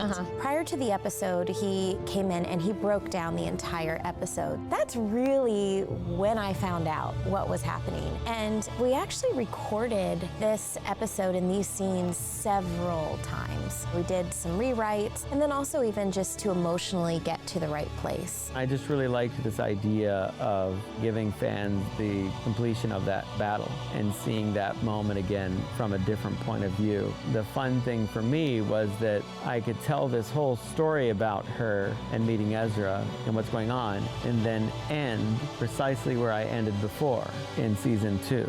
So you're not really farther ahead than you were with her, but you learned a bit of the story that you didn't know existed. So now you know that she really is descending the staircase in the triangle doorway, because you see the triangle doorway behind her, and everything is set up for her to hook up with that moment. Whatever happens after, I mean, who knows at this point? Has Dave given you any clues as to what Ahsoka will do now? Dave has given me no clues. I truly do not know where Ahsoka is going or what's next for her, but to be able to continue Ahsoka's storyline was a dream come true. When she walked away in Clone Wars down those steps, I honestly didn't know if we'd ever see her again. So with Rebels, that's just another chapter. There's still so much more to learn about her. So I hope this is not the last chapter. I hope we'll find out more about her. Well, there you go. There is Ashley Eckstein, the voice of Ahsoka Tano, coming back to talk about her character one last time in the series. And that's the last time she voiced Ahsoka? It is. It is. So. I mean, because the next time that she shows up, it's the finale scene, the post, Right. almost the epilogue of the series, right? And it's a non-speaking role when she shows up. So this is it. And other than that, you know, like her next little gig was episode 9. You know, she had an Ahsoka audio moment there when Rey is lying on Exegol, right? But yeah, so big episode here. We can start with Wolves in the Door. I wrote down as a note riding the wolves. Yeah, because they keep going through these wolf portals. Yeah. And the first time we saw them do that, Ezra just blacks out. Yep. When we get there. But this time, it looks like they're in hyperspace. Yeah, it does. Which we didn't see the first time. That's right. Yeah, it kind of... It's interesting how it all sort of comes together a little bit, you know? So they similar to Purgil? I don't know. I mean, maybe because they do say that hyperspace is like another dimension, right? So like maybe like that dimension is somewhat consistent with where the Loth Wolves go when they travel in the Force. Like I don't really know, but there is something mystical there. I don't think it's supposed to be answered, but there's supposed to be like a parallel there. It's funny. Taylor Gray specifically said, makes a lot more sense than those wolves.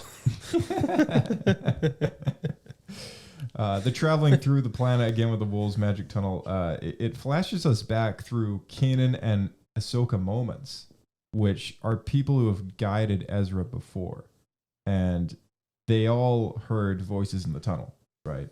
Mm-hmm. Like they all heard their own, you know, I don't know if they all heard the same people, but they all heard their own people. Revisiting the temple from season 2 is neat.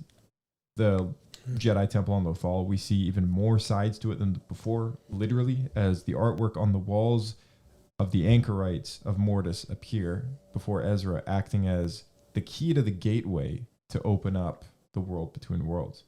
And I love how Dave kind of says, we did this in season 1, you know, when Ezra gets his lightsaber crystal. And this was... Sorry, you mean he went into the world between worlds? Yeah, like this was like where he got his lightsaber crystal from Yoda. Mm-hmm. This was the same place, but he just wasn't able to perceive it in the same cognitive self-awareness. Yeah, exactly. Yeah. So that was kind of cool. Yeah, I had no idea that that was in the world between worlds. And then again, as Dave said when he's talking to Yoda, again, I had no idea that was supposed to be the same place. Yeah. So that's very interesting. It is. Is this a Lothal specific thing? Because we don't see other Jedi finding their crystals doing that. That's the thing, is I think the gateway to the world between worlds is on Lothal. But as we know from the most recent Ahsoka episode, she has made her way into that place. I have a theory about that. She's only able to do that because she was ripped out of the world into the world between worlds. So it's like a lingering So thing. you think that she's only there because she was saved again by somebody? No, but that's actually a good idea. That's possible. I didn't think about that. Yeah. It was Anakin. Varys Hayden, the old guy with the purple cloak. A lot of people might be wondering who he is. He's an advisor to Emperor Palpatine. Minister Varys Hayden is not a Force sensitive, but is a scholar of Jedi and Sith lore and history. Upon the discovery of the Lothal Jedi Temple, Hayden was charged with leading the excavation and deciphering its mysteries. So that's who he is, if anyone's wondering. He looked like a Sith acolyte, I thought. He did, yeah. He almost looks like one of Palpatine's kind of advisor people, too. Yeah. Oh, yeah, that's right. Yeah, there's another one floating around out there with a different name. Palpatine knows of the Mortis gods. He also reveals Kanan's death has altered the fate of Lothal already. And we see him for one shot as a Force ghost. One shot. His hand was on Hera's shoulder as she was looking over the Imperial encampment. Mm-hmm. Right, we see him back to his season 1 look again. I thought that was kind of cool. I almost thought that was like a memory for her. I think it is. It was portrayed as if he was a Force ghost, but I think in general, I think it's sort of worth the idea that perhaps this is just Kanan in the Force, like being part of Hera now, you know, like just kind of being with her, right?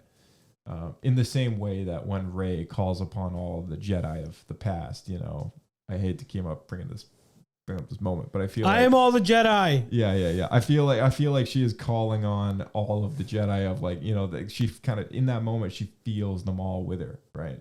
Like through the Force, like she feels them all with her, right?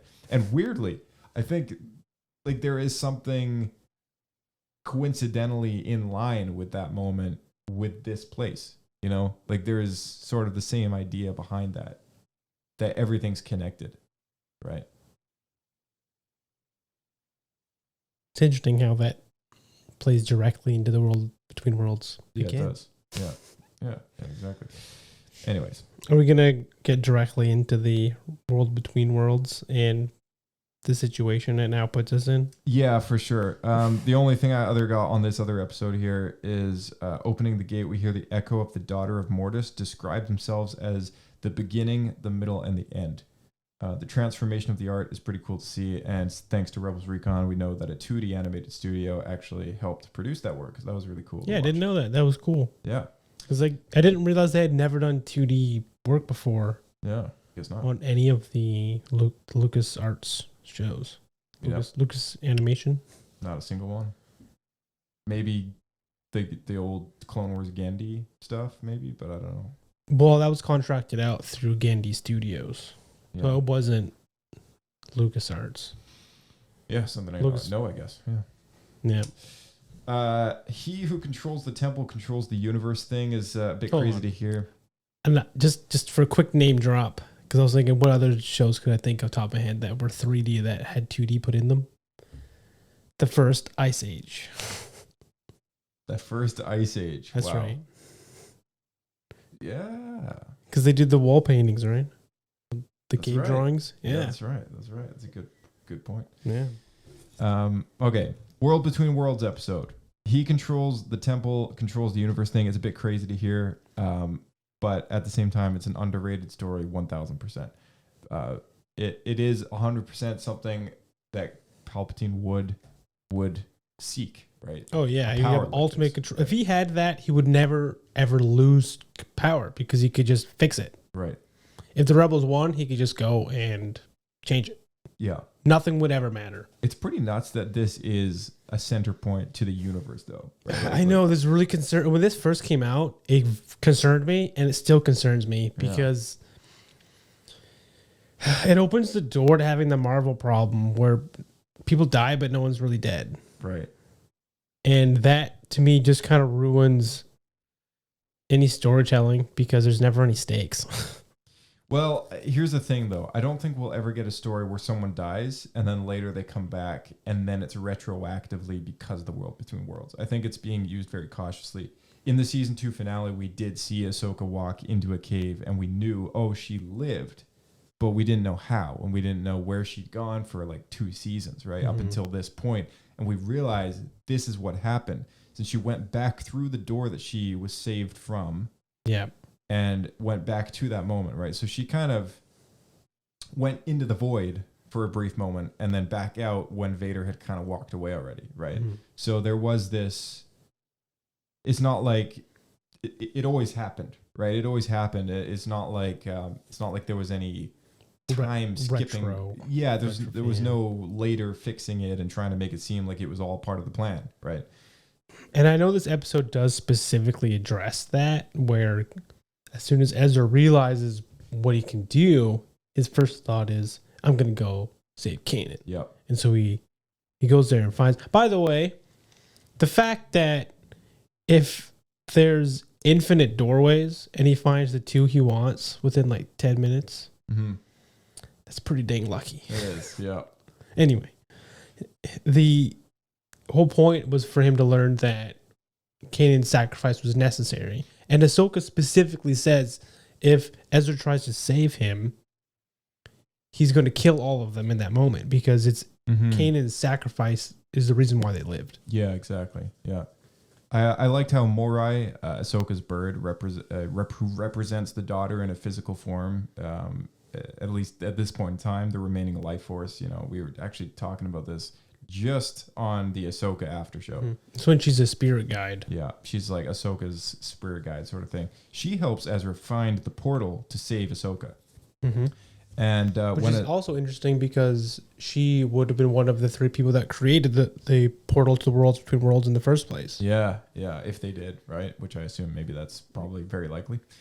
With Ahsoka saying that she owes Morai her life. You know, Ahsoka has skipped over time to this moment when she's pulled into the portal, and it's pretty neat to see. The Vader-Ahsoka duel is shown to Ezra again from a different perspective as he watches through the portal, and he saves her. Yeah, he saves her, pulls her out of there in a crazy moment, and you know that was super nice to see. We hear voices in the World Between Worlds from recognizable people across all of the Star Wars saga, across time and space in this place, and I've got a list here. Would you like to hear the cameos? Let's do it. Let's do it. We got Freddie Prinze Jr. as Kanan Jarrus, Ashley Eckstein as Ahsoka Tano, James Earl Jones as Darth Vader, Frank Oz as Yoda, Matt Lanter as Anakin Skywalker, James Arnold Taylor as and Stephen Stanton and Alec Guinness as Obi-Wan Kenobi, Sam Witwer as the son, Adrienne Wilkinson as the daughter, Lloyd Schur as the father, Carrie Fisher as Leia Organa, Lupita Nyong'o as Maz Kanata, Liam Neeson as Qui-Gon Jinn, Felicity Jones as Jyn Erso, Donnie Yen as Chirrut Imwe, Adam Driver as Kylo Ren, Daisy Ridley as Rey, and Oscar Isaac as Poe Dameron. Some of these people aren't Force users. No, and they're not. But it's again like how the Force flows through everybody, and I like how they are included because it's not that the Jedi are only present in this space to Ezra. It's like it's everybody. It's all of these events happen. All these probably every event ever, right? For every single person alive. But to our perspective, it is the stories that we know from the lore, from the saga that are made clear to this character, and that's the most important thing. I do like that it was impossible to save Kanan, because then there would be a problem. If you did save Kanan, they would all die. Yeah, and Ezra might just Marty McFly out of there. Yeah, that's what I was wondering, is if he did that, would he vanish, or Yeah. would he make an alternate timeline where he's alive, but that timeline he's dead, but that timeline's Kanan is now in their timeline? I would assume so. Maybe. Ahsoka promises to find Ezra when she gets back. We see Palpatine pop up. He's got his alchemist bowl out. He's, impressive. He's able to somehow intercept this moment. I don't know how he knew, but That's what I was wondering, is how did he find somewhere where he could tell there was a link into there, because there's a sort of important point of time? I think so, because when him and Dooku pull this same sort of stunt on Yoda when Yoda's on Moorband, Palpatine also knows what's going on. Like, he is kind of this weirdly all-knowing sort of guy. Yeah, and he has extremely high force sensitivity, because he often I sense a disturbance in the force. I sense a disturbance in the force. Mhm. Yeah, exactly. Which was very, I got a little audio bite to play here. One sec.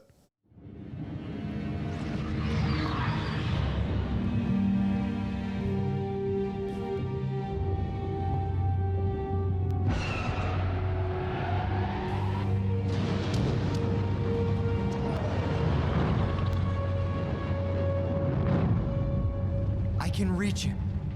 Ezra, Kanan gave his life so that you could live.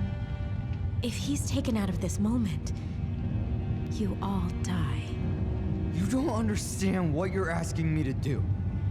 Yes, I do. You can't save your master, and I can't save mine. I'm asking you to let go.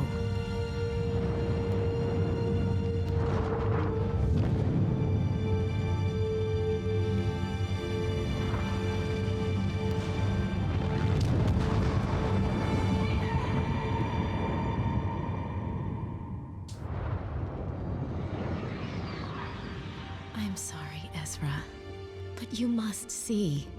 Kanan found the moment when he was needed most, and he did what he had to do for everyone. That's the lesson. I didn't see it, but now... Sometimes I wish my life were different. I wish I could see my mom and dad. Why can't things be like they were? We can't stay here. You opened the door to this world. Do you know how to close it? Sabine will know.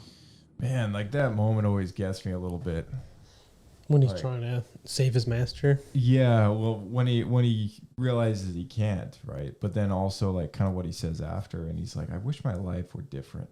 Like, it's just So like, sad. oh, man, it's like, it's so sad. Like, and unlike Anakin, like, who sort of gave up a life of slavery in order to become a Jedi, he wins his freedom, and it's a slightly different story. Like, Ezra didn't have a choice. Like, I mean, I guess he could have decided not to be a Jedi, But not really. He was living alone in a tower, stealing food to survive. Right, like, what kind of life is that, right?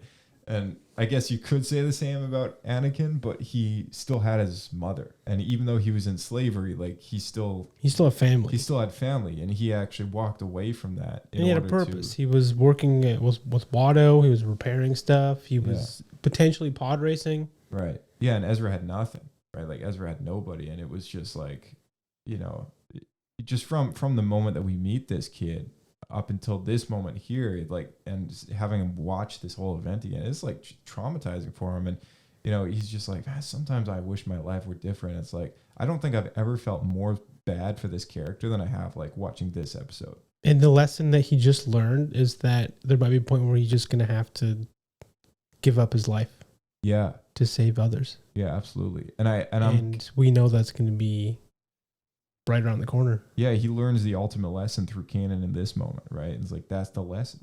And what I love about his last moment with Ezra's last moment, even though we, have this understanding that he's alive out there somewhere, the way that he has his arms spread out, kind of doing the Force thing, we'll get into it in the next Rebels talk, but when he's doing that Force thing on the Star Destroyer, the exact same thing as Kanan, holding back the Force blast, the big fireball, right? Okay, yeah, exact same It was motion. literally just doing the same thing. Yeah, he was like the same posture, the same pose, and everything like that. It was Mhm. like one for one, right? I was like, wow, that's some insane visual poetry right there.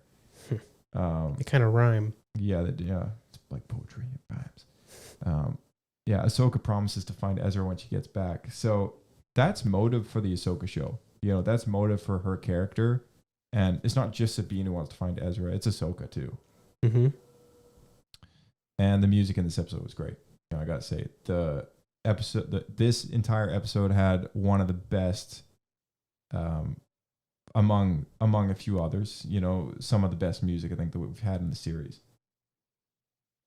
But did a really good job making you feel the loss in the morning of Kanan. Oh, absolutely. Yeah. Gonna give these. Why? I got one for you. Why couldn't Palpatine get through?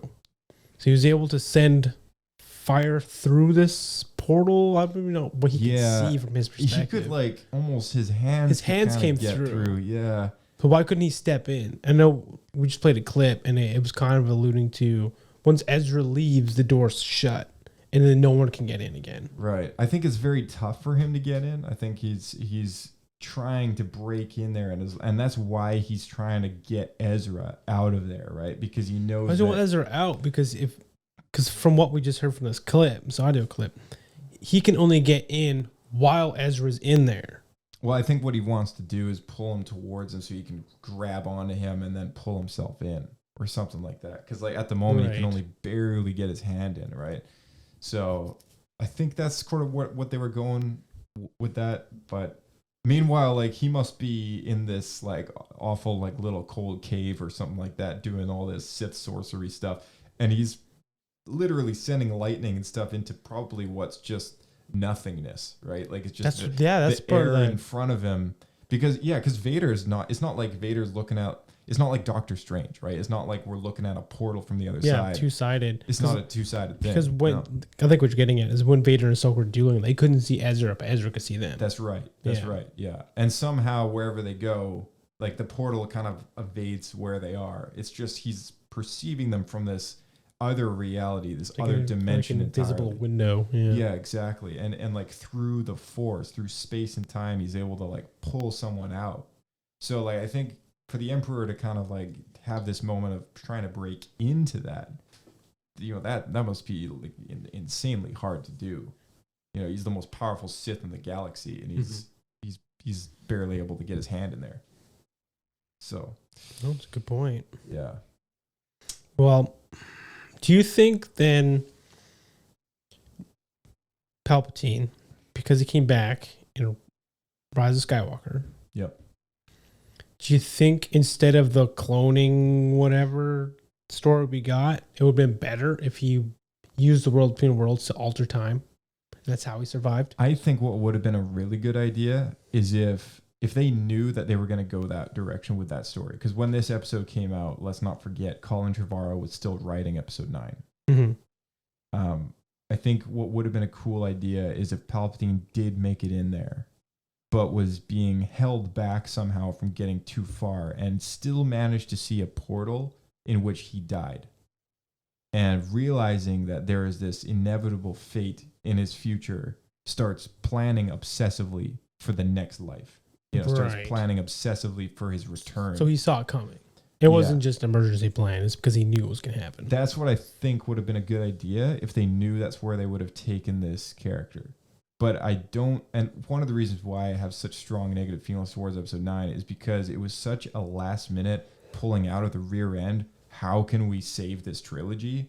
Colin Trevorrow's been, they went separate ways. They're not going to use his script. Carrie Fisher's not around to lead that story, which was initially planned.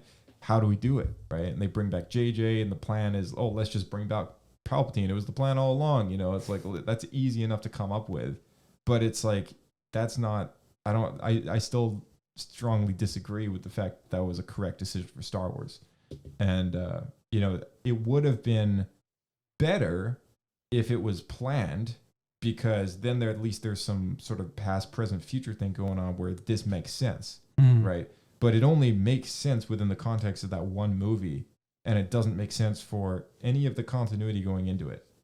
And like, it would have been better if this episode maybe came out at a later time where they could have made some relevance to it. Right. And that would have at least saved it a little bit more, right? But as it is, it's a completely separate thing. And to me, it doesn't even feel like the same continuity. Fair enough. In a few ways. But anyway, I love this episode, though. It's such a great... No, I was talking about episode 9, not this thing. But you know, it's just like such a great episode. Got anything last minute to bring up, or should we wrap this up? Pablo Points of Poodles. I think we went through all of my notes. Oh, I just thought it was neat that the temple, like they escape as it's like collapsing. Oh, how it goes back into the ground again. It's just like completely invisible. Yeah. Other than like a single stone. It buries itself in this. Even all the excavating that the Imperials do to like dig this thing out of the ground again. Like, it's almost like it all just fixes itself. Resets. Yeah, and I love the idea that this temple is kind of somehow alive in the Force in a little bit. You know, it's got this mystical, kind of concept about it. So yeah, that was really cool to see.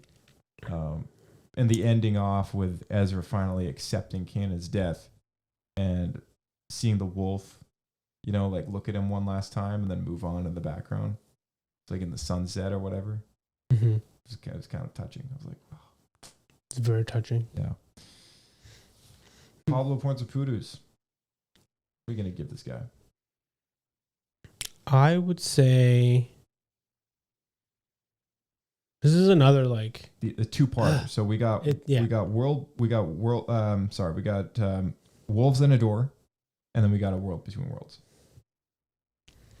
This is a weird episode or arc because it's really good storytelling. It adds interesting stuff. I enjoyed watching it. It ties loose ends. But it does so by adding a thing that I'm still a little questionable about. I see. Just because what's funny is in the Rebel Recon, Dave Filoni talks about The World Between Worlds, and he says that it is something that bad people would want because they can manipulate it to do bad things and take advantage for themselves. And my worry is a bad writer will do that same thing. Right. So not only could it be misused in universe, but it could very easily be misused from the storytelling perspective in a very meta way. We get another JJ showing up and using it. Yes, I mean, like if now that it exists, anyone can use it. Right. It has been used well so far. We have yet to see what's going to happen in Ahsoka. I trust Dave Filoni, but we don't know what happened if some random novel comes out or some random comic, or who knows, right? We don't know where it's going. Right. So I have a tough time. I like these episodes though, so I'm gonna say, let me put this: it wasn't for my concerns, I would probably give it 2.5. But because I'm worried, I'm gonna bump it down to 1.9. I'm really worried about that. 1.9. Yeah. Okay. Almost 2. It's still good. It's better than good. It's great. It's almost great. Should I put it lower? No, good is 1 Pablo point. Great is 2. Excellence is 3. Excelsior. That's what Stanley That's would not say. even Star Wars. Yeah, that's what Stanley would say. But yeah, okay. All right. 1.9 is pretty good. 1.9 is pretty good. I gave the last 2 episodes 2.5, was it? That's right. That's what I was basing these ones off of. I'm going to give this, weirdly enough, I think I'm going to give this 2.25, just slightly lower, but I love it, right? Like it is that riskiness, that risky business. I know. I'm worried about it. I've been worried about it since it existed, and I was kind of happy when everyone forgot about it. Yeah. Now it's back. It is great though. It's a great set of episodes, but I am hesitant, and I hope that the live action Ahsoka show uses this correctly. Agreed. Yeah. Yep. Agreed. So maybe if it does use if it blows our minds as to like how awesome this place is for the story, consider myself down for 2.5 Pablo points. Yeah, that's exactly what I said. All right. Yeah. All right. Yeah. We're on the same page. We're on the same page. All right. Well, that's it. That's it, folks. We have 3 more Star Wars Rebels episodes to chat about in a future Rebels Talk part, which will be wrapping up our sub-series on the podcast, Rebels Talk, with part 20. And that said, Mr. Blake, thank you for coming on and co-hosting this. Thank you for having me. We will catch you in the next one. See you out there. Keep flying. All right. Thank you so much, everybody, for tuning into the podcast. And we got a quick message for you from a special friend. Republic forces have deemed Star Wars Escape Pod as the recommended source for news and entertainment. Subscribe, leave a voicemail, and share this show with a brother. That's right. Thank you so much. Send us a voice recording to the email address swescapepodcast@gmail.com. Let us know your thoughts on these Star Wars Rebels episodes, and you can follow us on the socials using the handle @swescapepodcast. And with that said, our YouTube, you can find it with the same handle and subscribe to us there. Never miss an episode by hitting that bell icon, and you can catch more Rebels Talk, one more at least, in the coming weeks, along with our Ahsoka after shows. May the Force be with you guys, and we'll see you in the next episode of Star Wars Escape Pod.